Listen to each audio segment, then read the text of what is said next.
everyone. Welcome back to the Generative AI series. My name is Ayodele Ayodeji, and today we'll be looking at end-to-end RAG system. So RAG is short form for Retrieval-Augmented Generation. So let's move straight to what we'll learn in this class today. First of all, we'll look at the basic understanding of RAG, and then we'll look at why RAG, that is, what is the importance of RAG system. And then we'll look at application of RAG, and then we look at RAG architecture, that is the way RAG is being designed, and then we'll look at building our first Q&A RAG system. Okay. Now let me explain to you what RAG means. Retrieval Augmented Generation. RAG is a technique for augmenting LLM knowledge with additional data. If you want to build AI applications that can reason about your private data or data introduced after a model's cutoff date, you need to augment the knowledge of the model with the specific information you need. You see, every LLM out there, every large language model had their own cutoff date. See, so the meaning of cutoff date is assuming I want to train large language model this year, 2024. So the language LLM, we only have the data that are available for this year only. Okay, so if you come to 2025, the LLM will not have those knowledge of the data in 2025 because it only have the knowledge of the data I used to train it for this year only. So that is exactly what cutoff date means.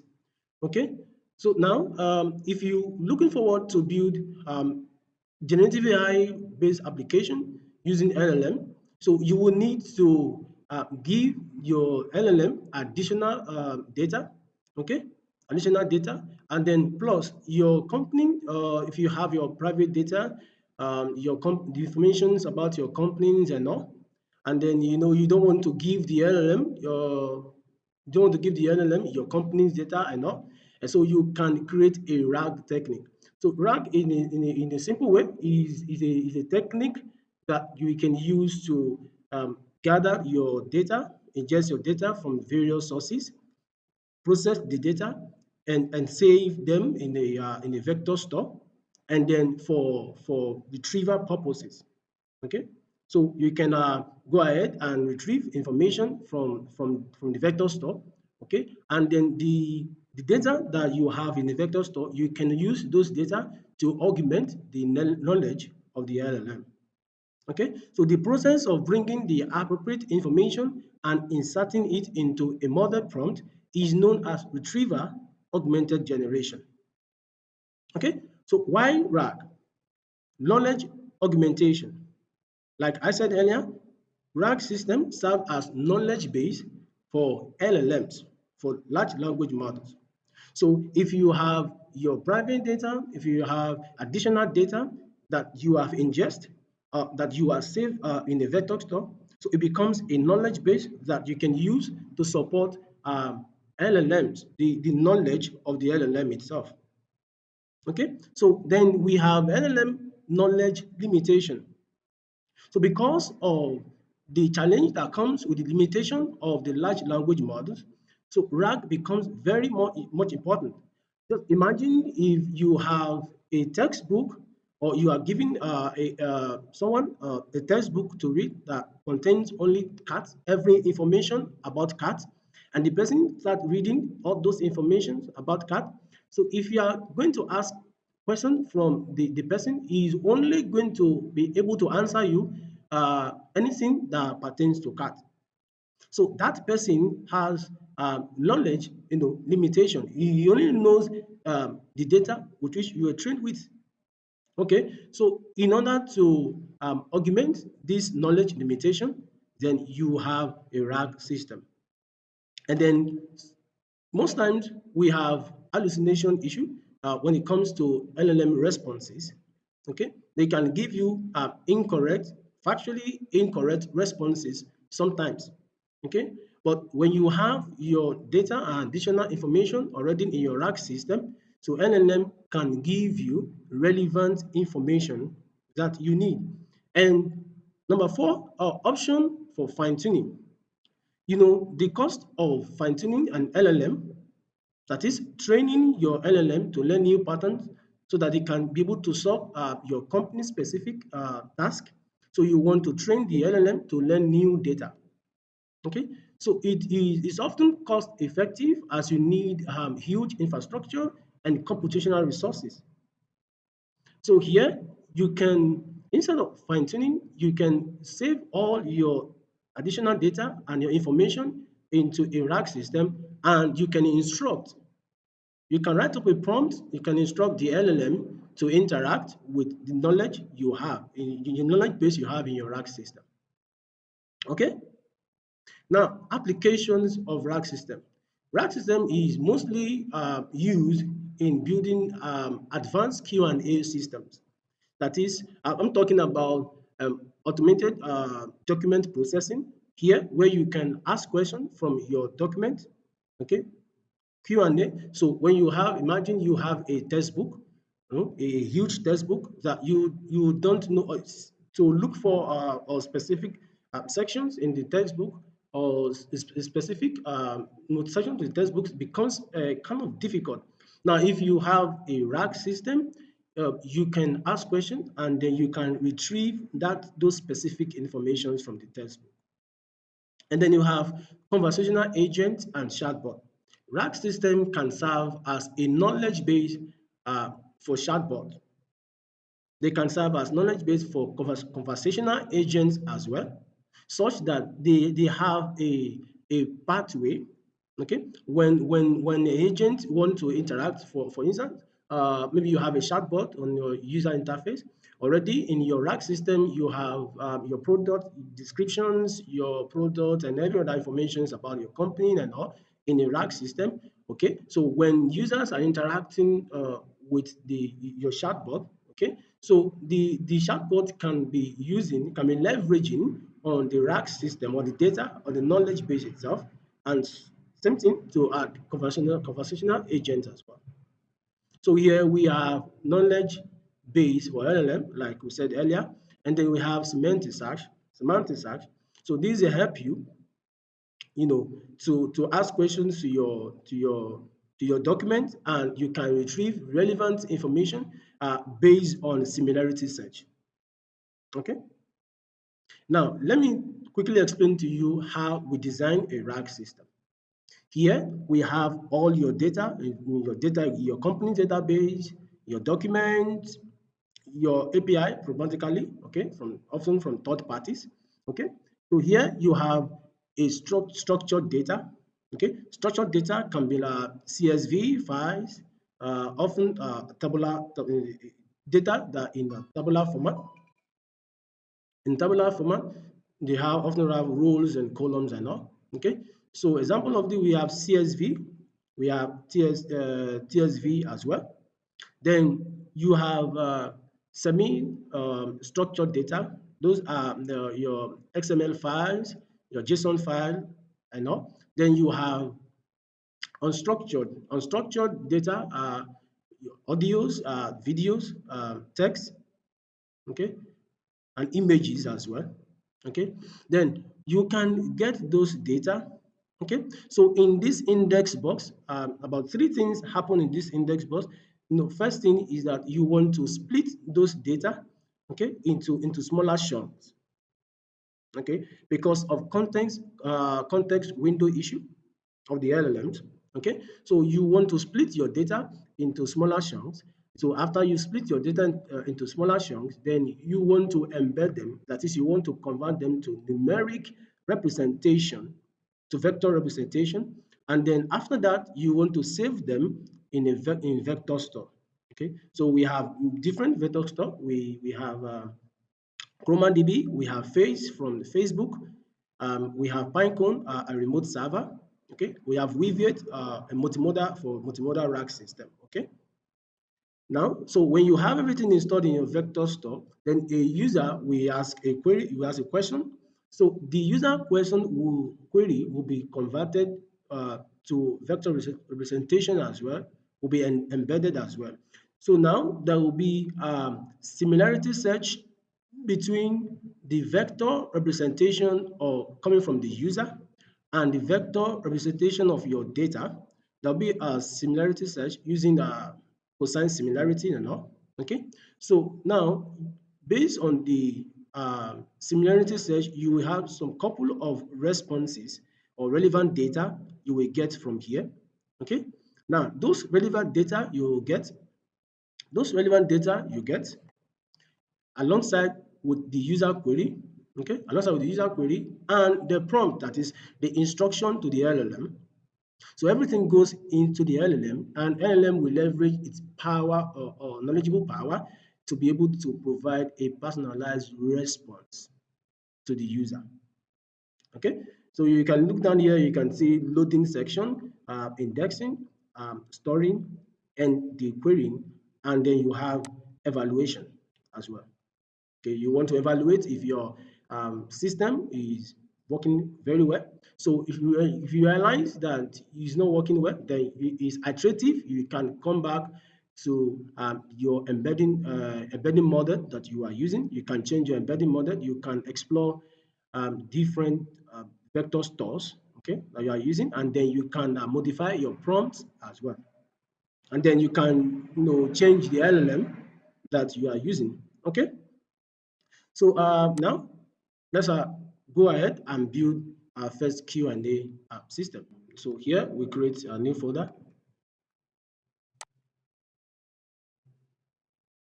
Okay, so then we call this first,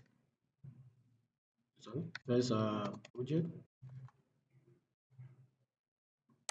Okay, so you open this folder, and then you come here, you copy the path to the folder we just created. Okay, and then you search for Anaconda prompts.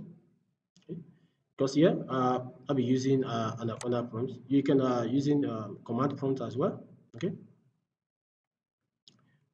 Okay, so now I'll be changing directory to the folder I just created. So in this folder, I want to create a new environment. So one thing you should take note is that anytime you are creating a new project from scratch, you need to create a new environment so that you would not be having a dependency issue. Okay, so here we say content create -n, then you specify the name of your environment. So here I say first RAG. Okay, first RAG. Then you specify the Python version you want to use.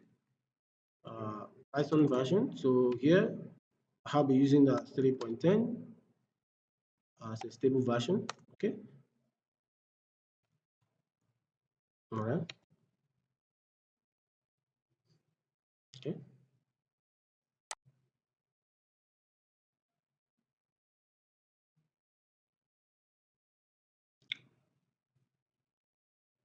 So here I'm using -n. So -n we create the environment in your local machine. Okay. So if you use conda create -p, -pin we create the environment in your working folder itself. Okay. So let's wait for this to come up.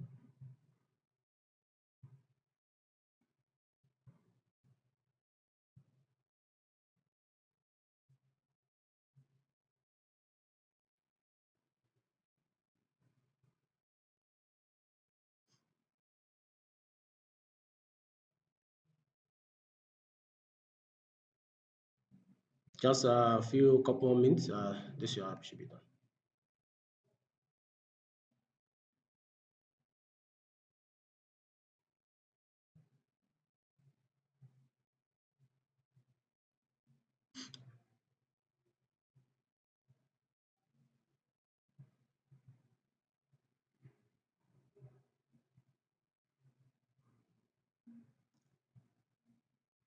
Okay, so our environment is created. So you can see to activate the environment, we say conda activate first RAG. Yeah. Okay. Now, so you see, it's changed from base that comes with Anaconda. So now we have our environment. Okay. So you do code space dot, to take us to our the software that we'll be using for this application. We'll be using a VS Code. You can use Python and other Python IDE, but in this project, we'll be using VS Code. Now we are in VS Code. So the first thing we need to do is that we're going to create our libraries, okay, our requirement .txt file. So here we have requirements, requirement.txt, okay.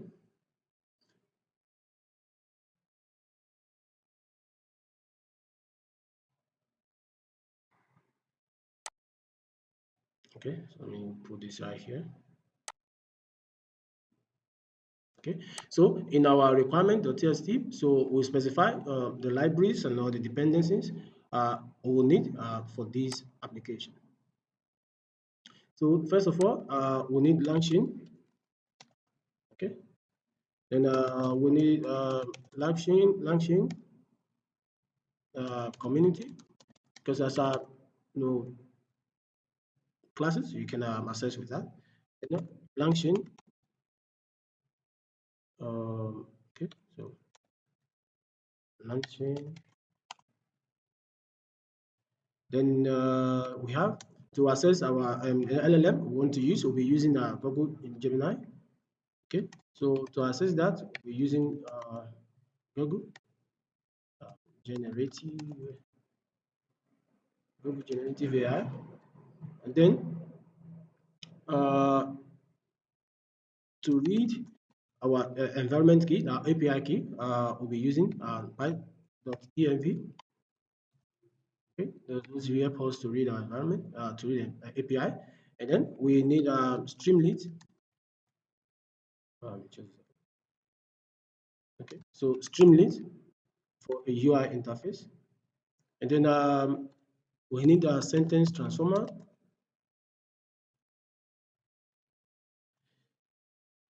Okay, so sentence transformer, because now sentence transformer will help us to load the transformer, load the embedding model that we want to use for Hugging Face. Okay, then we need beautiful. Just a second, let me be sure about that. Beautiful soup. Okay, then we need BS4. All right, so um, okay, beautiful soup 4. Sorry. Okay, then we need our vector store. I'll be using face CPU. So because we run this application on our local machine, so we need a CPU version of this vector store. And then our data that we'll be dealing with is PDF. So we need by PDF as well. So I think that is all that we need for now. So if you need any other libraries, that will come up here. So let me save this now. Let's go ahead and install our requirements. So here we say pip install -r requirements dot test. Okay.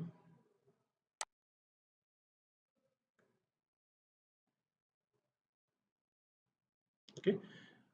Yes. So this is loading. So while this is getting created, uh, so we need some couple of files here. So first of all, let's create a folder where we have our data. So here you can have your data. You can write a Python code functions to read your data from your company database or of any other cloud services where you have your data stored. Okay, but for this project, we have our data in a local machine. So here, let's go ahead and let me show you the file, the data we're using here. We'll use attention all you need, no data. Okay, so we'll copy this and then we put into the folder. So, okay, so here we have our data, attention, all you need, paper. Okay, so here you see, so we already have our data, okay, in our working directory. So the next thing we need to do is that we need to create some files here first. Just a second. So first of all, we need a helpers function. So this helpers function .py file will help us to ingest data from this folder, um, split the data into chunks, and then we'll embed it and save it in the vector store. Okay. Then other one we need app.py app.py file. So here we'll have all our code for applications. Okay. Okay. So one more thing that we need here is 115.env file .env file. So here we'll be we save all our API keys and every other credentials that we need in this file. Okay. Now for this, we will be using um, Google API key. Yeah, Google API key, and then it says so. Let's go grab our API key. Okay. So let's go grab our API key. So here, so you go to Maker Suite. Maker Suite. So Maker Suite will take you to this interface here. So we can go ahead and create your API key.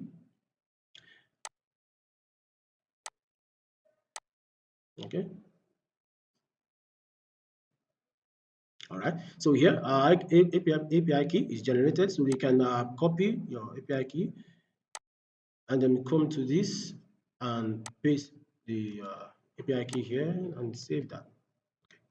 So we're still waiting for a requirement to get, okay, just some couple more minutes. So, by the way, let me quickly show you the LangChain. So you can head over to LangChain documentation here.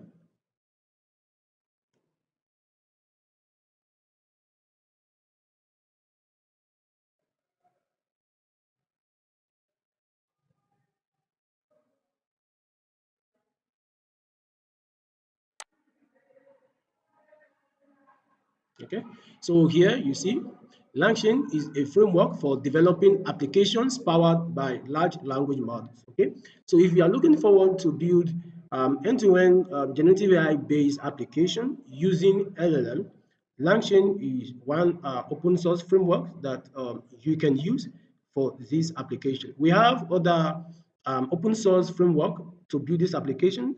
We have Llama Index, we have Haystack and all, but in this tutorial, we'll be using um, LangChain. Okay, we'll be using LangChain. All right, so you can look further. If you go to tutorials, you see how you can build LLM applications, how you can build a chatbot using LangChain, and you can build agents as well using LangChain and all. Okay. Um, okay, I think we have network connection. Let's run this again.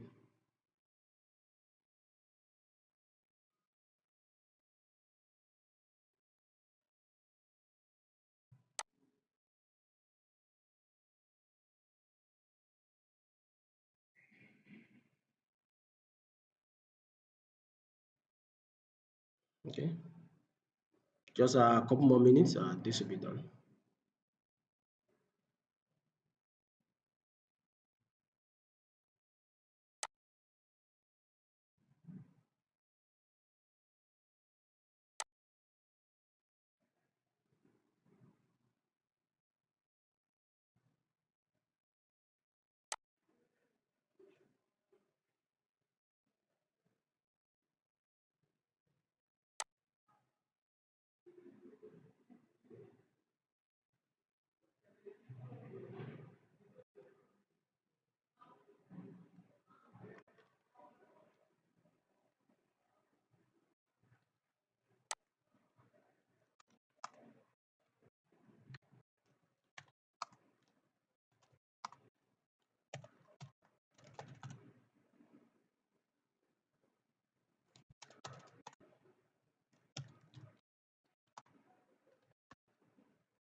Okay, so I'm outlining what this function, this empire file will be doing for us. Okay, so first of all, it ingests data from data source. Again, it split the data into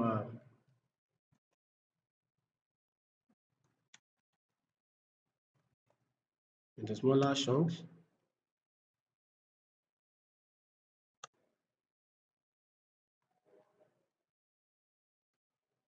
create um, create embeddings,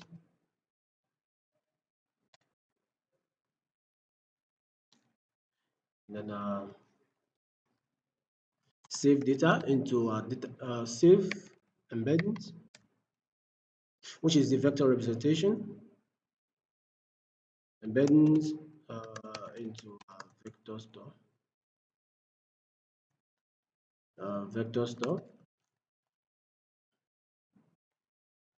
But in this case, face, yes, face.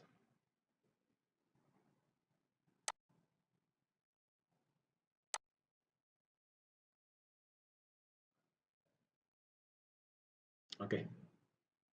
So let's wait for the requirement to get all installed, so we can progress to other code functionalities.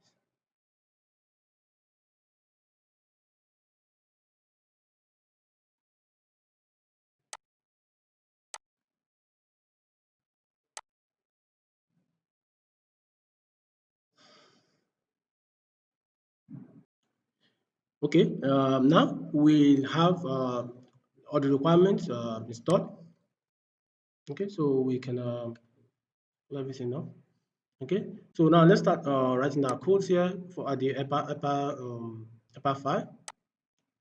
Okay, so first of all, we need to from LangChain. Yes, we need from LangChain community dot document loaders. Okay, we need to import directory. Just a second.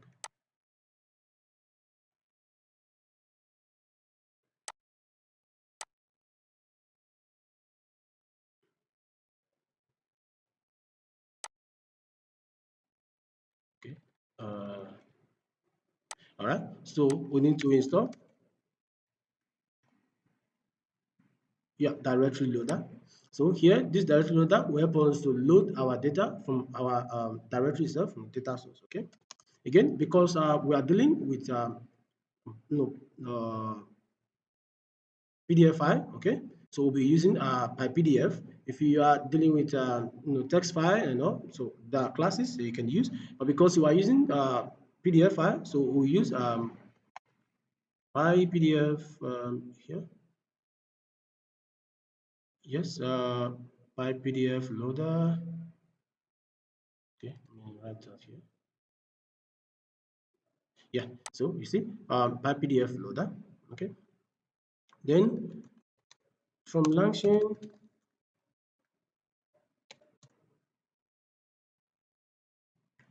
okay, so now after we specify the directory loader, then you can talk about, sorry, just a second.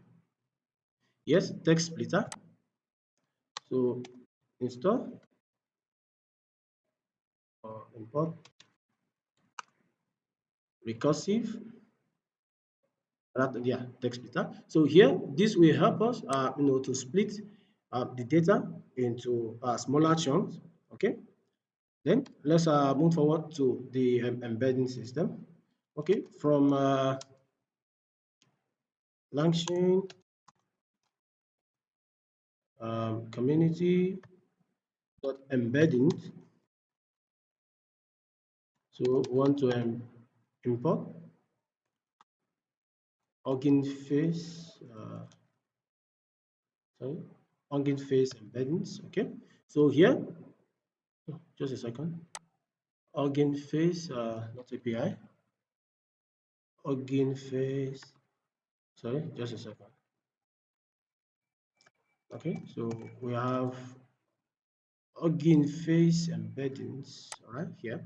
Okay, so we have Hugging Face embedding. This is we are good. This is what going to help us to load the model that is going to embed each of the data that have been splitted already. Okay. Next thing is that we need a vector store. So from Langchain community, the vector stores, go to import face. Okay. Um, face from Facebook. Okay, so here are the required libraries that we need. Okay, so now let's move forward. So the first thing we need to do here, we need to specify the folder where we have our data. So if you look, see here, we have our data folder. So let's copy here, you right click, then you copy relative path. So then we say here, data path, data path, then here, okay, oh, just a second. Okay, so this way. So here we can, locate our, the file in this data folder. Again, we need database path as well, where we will vector store path as well. Okay, so no vector store.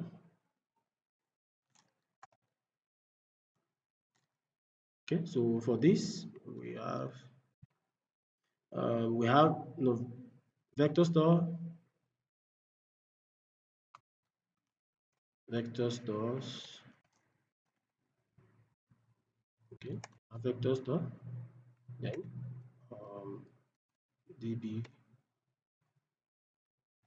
face. Good. Okay, so after now, so now write a code function that can help us do all of this that we have outlined up here. Okay, so I don't want to keep this class very long, so I have the code I've already written here, so I'm just going to be copy, and then I'll be explaining to you, step by step. Okay, so here you see, so we have create create vector db is the name of our function. Here we have a loader variable where we can use this directory loader, and then we supply the path to our data. And here you are specifying, you are giving a rule that it must be a PDF format. So anything, any file, any document that is in this folder, data folder, that ends with PDF is only thing that is going to be loaded here. Okay, and then the loader class by PDF. Okay, then here we say loader.load, and then we save all the documents in this document variable. Okay, so the next thing we're going to do is we're going to split our documents into smaller chunks. Okay, so for that,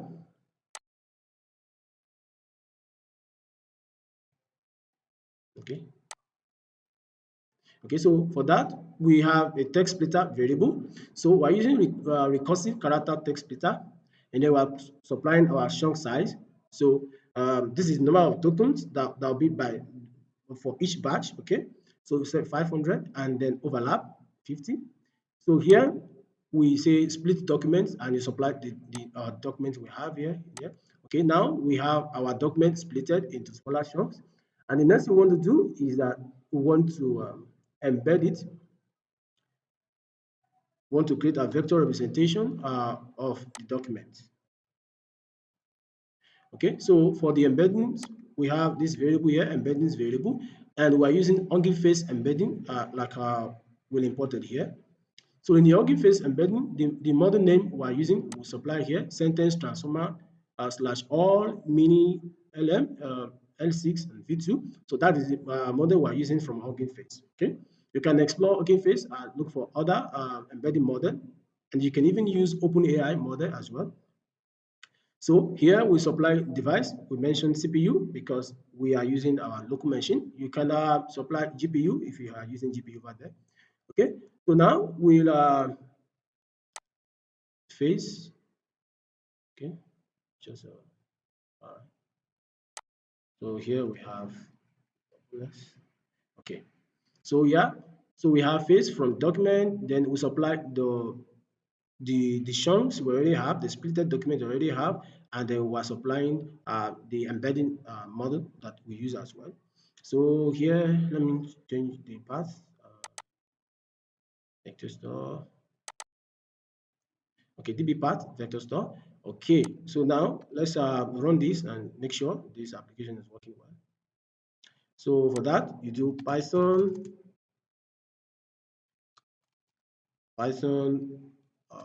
helper.py.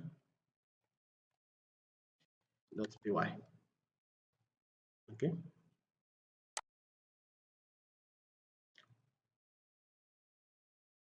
Okay, good. So this is working very fine. So let's write a full application here. Okay, now so in the app.py, let me copy the code again, and I'm going to explain. I don't want to keep the video too long. Okay, so here we are from LangChain prompt import prompt template. Okay, so here we can import the prompt template, then embeddings as well, like we did earlier, and then here is a retriever QA. Okay, and this one will help you to ask questions and retrieve information from the rack system as well. Okay, uh, uh, just a second.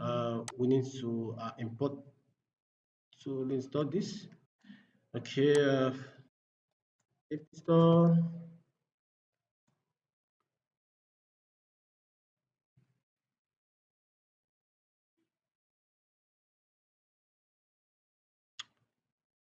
Okay, so wait for this one moment. Let me add it up. Okay.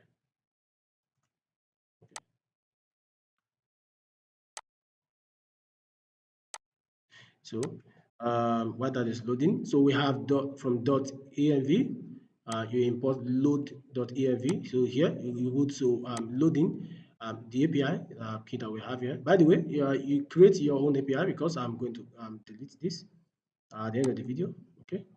So we have import OS, so you can use it to interact with your operating systems, and then you have Streamlit as well. Like I said earlier, the UI interface. Okay, and then we are importing this code function that we have written in our helper.py. All right.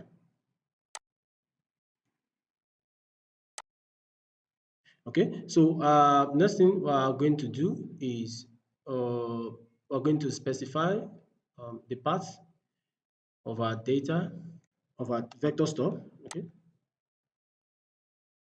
So here we have database path. Okay, so this is done.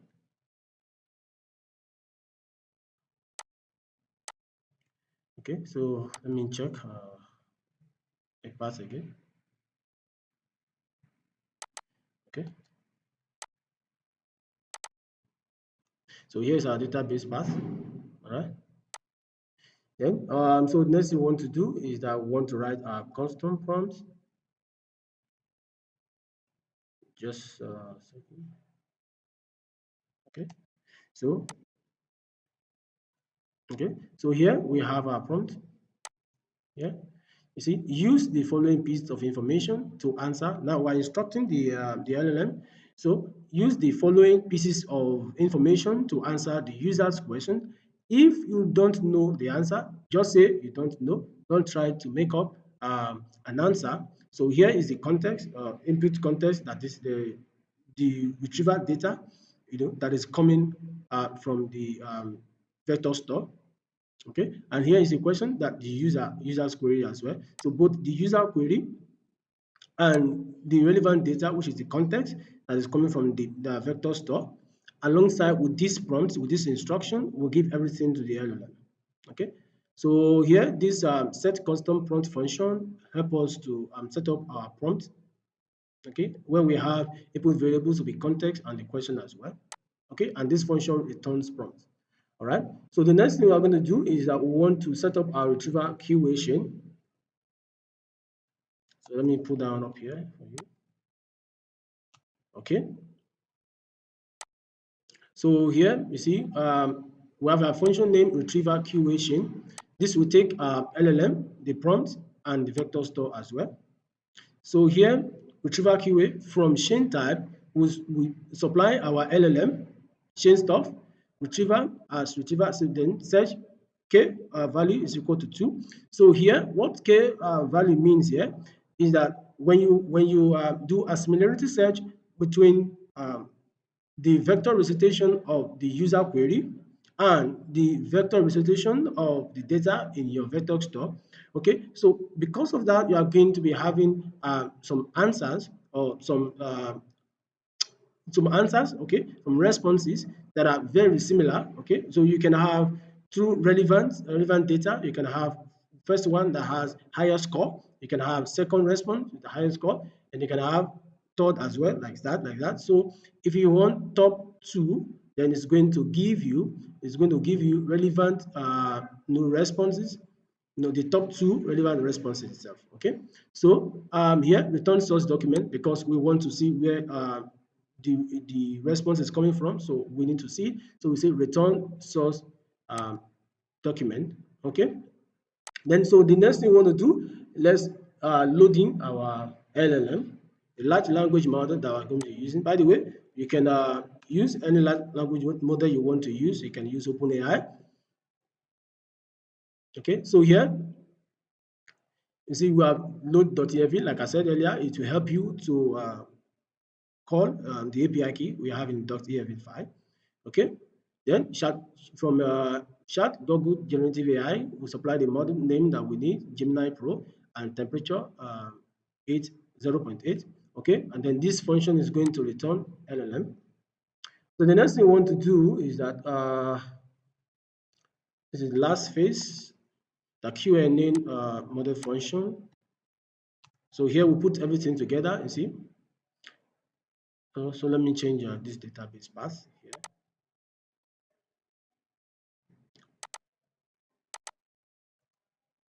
Okay, good. So here we supply the embeddings, the CPU. Again, we supply the vector store path, the embeddings itself, and okay. So here we load the LLM, then I will set up our prompt, then the retrieval function as well, retrieval function. So we put everything together here, and here is our final response. Based on user query, we can get our response. All right. So here we complete the entire code functionality for this application Q&A system. All right. So now let's go ahead and write the code for the Streamlit application so that we can user can interact with this application. All right. Okay. So here you can see the entire Streamlit app. So here you set the title of the application to be Q&A assistant app. Then it asks me anything about your document. Then here we have user query. So here this is text input where the user will be putting in their query. Okay. So in the sidebar here, you have a button, embed document. So once you click on embed document, then that will trigger the create vector db function that we wrote in helper.py. Is going to call this function here. Okay, so once the embedding is done, then you are going to see a prompt that says embedding completed. Proceed to query your documents. Okay, now here the user will put in their query, and then you are going to get your responses. And here you are going to see the similarity search and the source document as well. Okay, so let's test out this application. Let's see if it's working very fine. So this is Streamlit application, and you're using Streamlit run app.py. So everything should be working smoothly now. Okay, so the application is running. Let me pull it down here for you.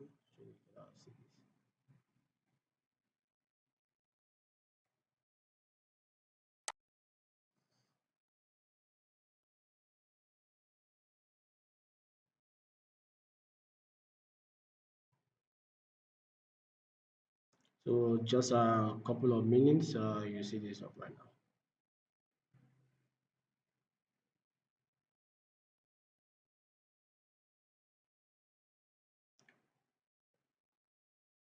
Okay. All right. So you can see UI interface. So you can beautify this based on your requirements. Okay. So here you see click button below to make your app ready. Okay. So once you click the document embedding, you see, so you get your as you click this, so this is going to call the helper function, then it's going to load in the data, split the data into smaller chunks, then the embedding will be done. Then once the embedding is done, then you can go ahead and ask question, and then you can get your responses as well. Just a couple of minutes, we'll get this embedded. Okay.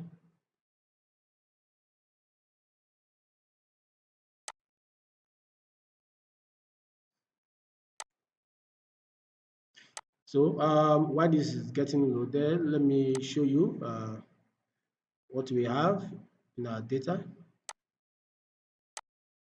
Okay.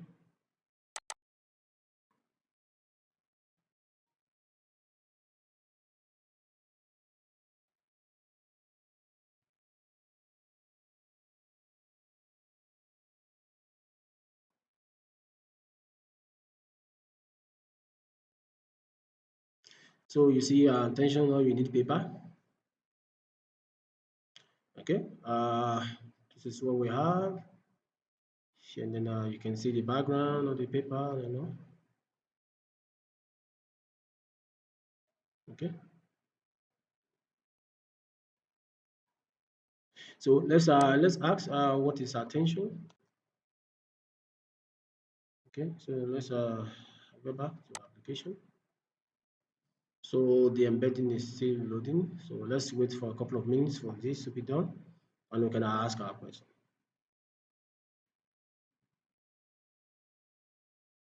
So now we have so embedding completed. Proceed to query to document. Okay. So first of all, we want to say describe describe attention. Say attention mechanism. Okay. And then you okay.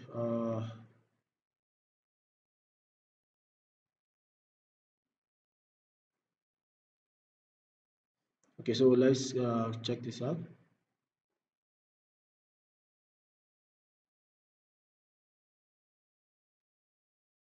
Okay. Just a second.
Okay. Um, let's copy this.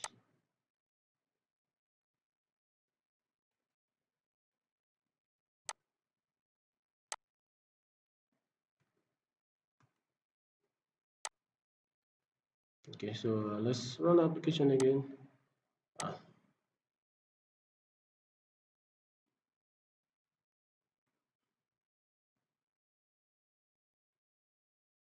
okay. Yeah. So now you can see a response. An attention function can be described as mapping a query and set of key value pairs on an output where the query keys, values, and output are all vectors. The output is completed as a weighted sum. Okay, so down here, let me pull this up here. Okay, so you can see the document similarity search.